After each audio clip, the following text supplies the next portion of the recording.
नमस्कार दोस्तों। एक यात्रा यह भी 9वीं कक्षा का एक सुंदर सी कहानी है।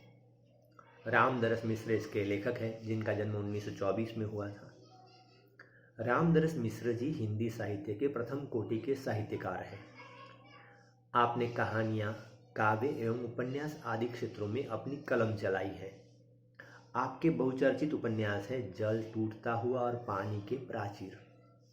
आपकी कविताओं के संग्रह है बैरंग, बेनाम चिट्ठियाँ, पक गई है धूप, जुलूस कहाँ जा रहा है, आम के पत्ते।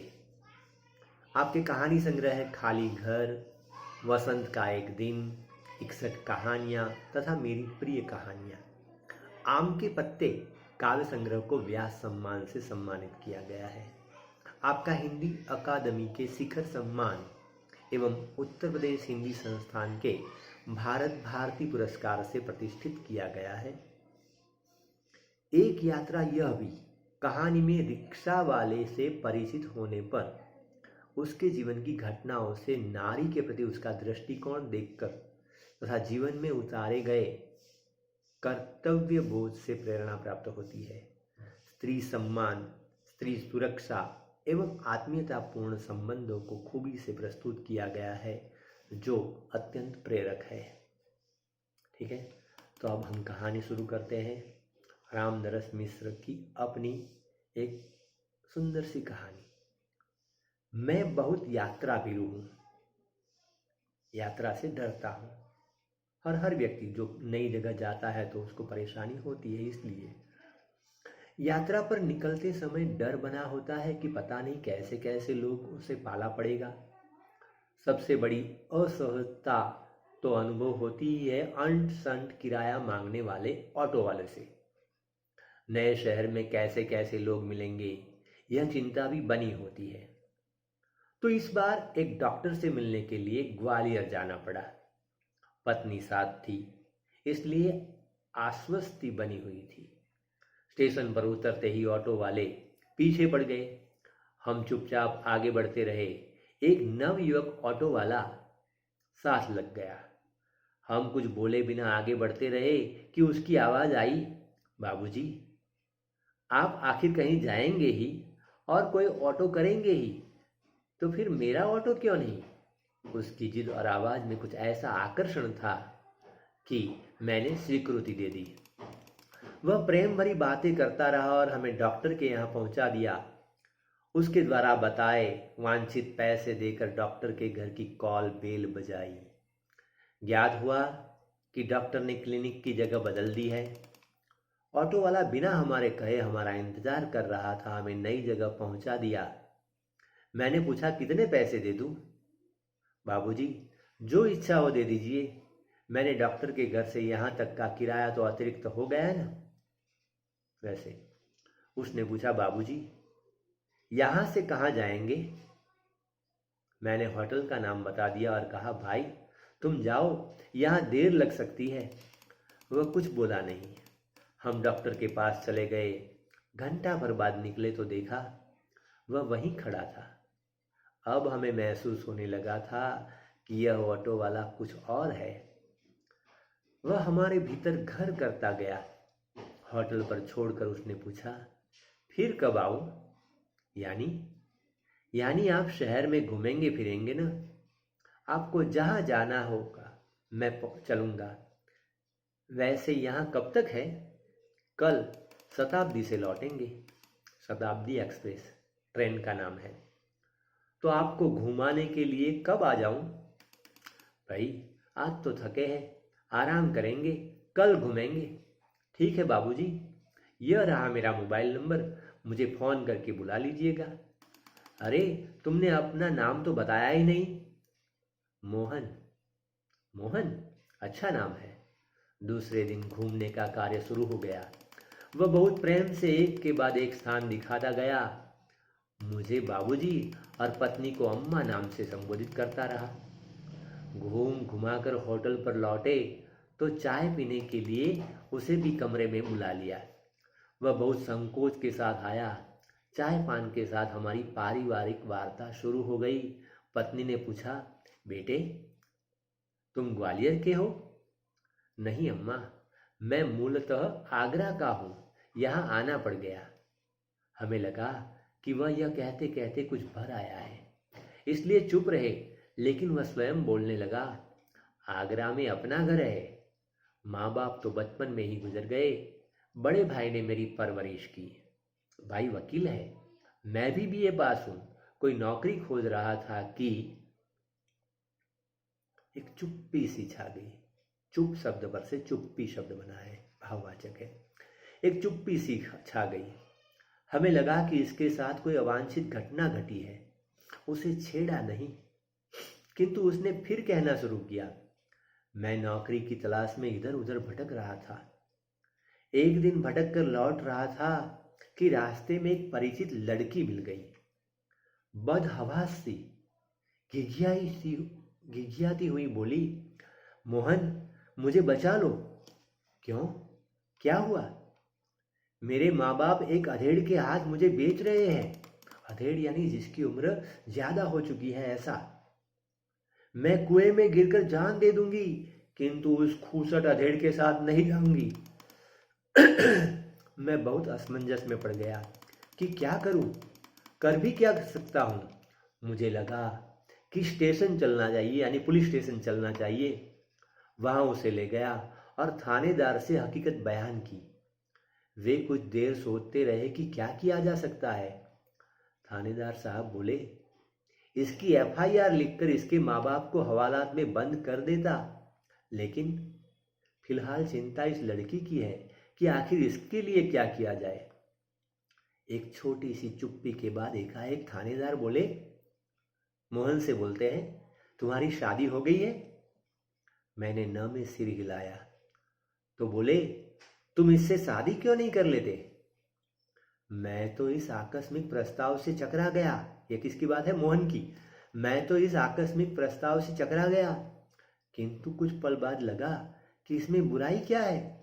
मैंने कहा, सर, इससे तो पूछ लीजिए। आप मुझसे बोल रहे हैं कि इससे शादी कर लीजिए, मगर ये मेरे साथ शादी करना चाहती है या नहीं, ये तो इससे पूछ लीजिए।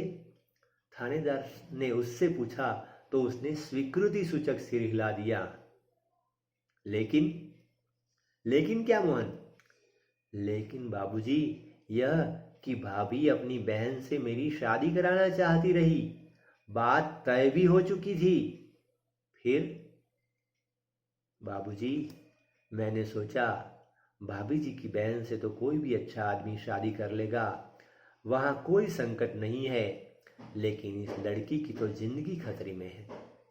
लड़की सुंदर भी है, परिचित भी, और सबसे अहम बात यह कि वह संकट में है। इससे विवाह करना प्रीतिकर भी होगा और मानवीय भी। लेकिन हाँ, अब समस्या यह कि विवाह एकदम तो न हो जाएगा। यदि लड़की घर गई तो फिर वही बेच दिए जाने का संकट।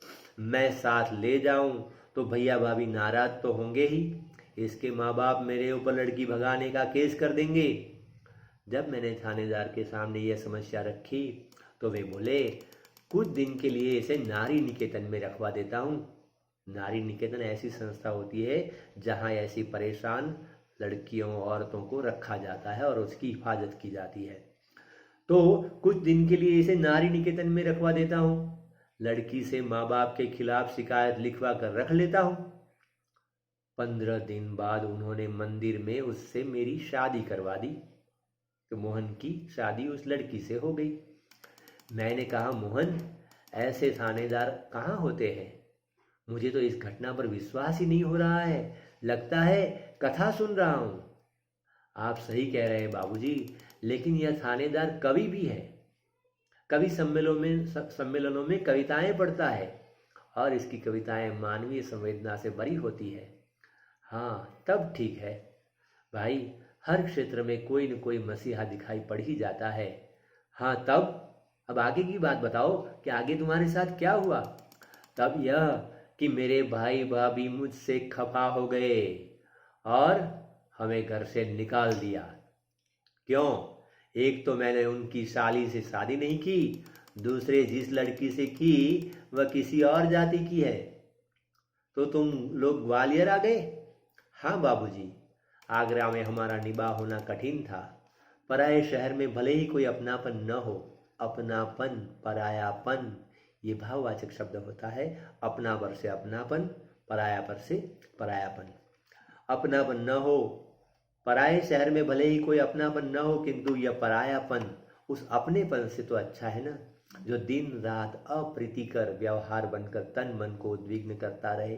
भाई भाभी मेरे साथ जो बर्ताव कर रहे थे, इससे तो अच्छा है कि मैं यहाँ पर आ जाऊँ। हाँ सही कह रहे हो, तो यहाँ कोई नौकरी तो रखी नहीं थी, बस ऑटो का दामन थाम लिया और उसी के सहारे चल रहा हूँ। वास्तव में तुम बहुत बहुत बड़े हो मोहन। बड़े बड़े लोग तो नारी हित में बड़े बड़े लेक्चर देते हैं, लेख कविताएं लिखते रहते हैं, किंतु अपने व्यवहार में नहीं उतारते। लेकिन मोहन, तुमने तो बहुत सहज भाव से एक लड़की को दुर्दशाग्रस्त होने से बचा लिया और अपने जीवन के साथ उसे सम्मानपूर्वक लगा लिया। बाबूजी, इस कार्य से मुझे भी बहुत संतोष मिला। मैंने तो एक बार उसका उद्धार किया, किंतु वह तो प्रायः मुझे संकटों से उबारती ही रहती है। मोहन की यह कहानी हम पर छा गई और वह हमारे मन में कितना बड़ा हो गया। गाड़ी का समय हो रहा था। मोहन हमें लेकर स्टेशन आ गया। उसे मैं 500 रुपये का नोट देने लगा। वह बोला, रहने दीजिए बाबूजी। अरे यह तुम्हारा पारिश्रमिक है, कोई दान थोड़े ही दे रहा हूं। बाबूजी, मैंने माँ बाप का प्यार नहीं पाया। कल से ही लग रहा है कि मुझे माँ बाप मिल गए। इस सुख के आगे पैसे का तो कुछ मोल ही नहीं है। पैसा तो और लोगों से भी कमा लेता हूं। बेटे, लेकिन मेरी भी तो सोचो, मैं बेटे का शोषण कैसे कर सकता हूं? लेकिन यह तो बहुत है, इतना लूंगा तो आपका शोषण हो जाएगा। यह कहकर वह 500 का नोट लेकर 300 वापस करने लगा। बोला, मुझे इतना पराया न कीजिए बाबूजी। हाँ, जब भी ग्वालियर आइएगा मुझे बुला लीजिएगा। मेरा फ़ोन नंबर तो आपके पास है ही। लेकिन मेरी एक शर्त है। वह क्या बाबूजी? ये 500 रुपये चुपचाप तुम्हें लेने ही पड़ेंगे। उसने 300 रुपये अपनी जेब में रख लिए, जैसे कह रहा हो, यह कैसी शर्त रखी आपने बाबूजी?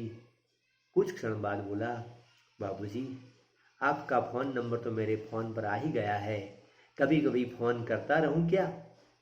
हाँ हाँ भाई, शौक से, मुझे अच्छा लगेगा। लेकिन आपका नाम तो मैंने पूछा ही नहीं। अब देखिए, कहानी का जो पात्र थे, लेखक के बारे में हम सोच रहे थे, मगर लेखक ने बताया कि यहाँ पर ये जो पात्र ग्वालियर घूमने आए थे, उन्होंने अपना नाम क्या बताया? मैं हूँ सत्यकेतु और पत्नी है कामना। तो सत्यकेतु और कामना ये ग्वालियर घूमने आए थे और उसे ऑटो वाला मोहन मिल गया। और जब हम स्टेशन के बाहर जाने लगे, तब वह आंखों में न जाने कितना अपनापन लिए हमें निहारता रहा। बड़ी बड़ी बातें करना आसान है, मगर जो लड़की परेशान थी, उसका मसीहा बनना, उसको अपने जीवन में स्थान देना कितना कठिन है। और मोहन ने कितनी सहजता से उसे स्वीकार कर लिया। अपने भाई भाभी के गुस्से को भी उसने सह लिया, मगर उस लड़की को उसने अपने जीवन में स्थान दिया, उस लड़की के जीवन को उसने संवार लिया। यही बात है लेखक की कहने की कि आखिर हमारी कथनी और करनी एक होनी चाहिए। किसी का भी दर्द उसे हम महसूस करना चाहिए हमें, और उसके दर्द को दूर करने की हमें फौरन तैयारी रखनी चाहिए।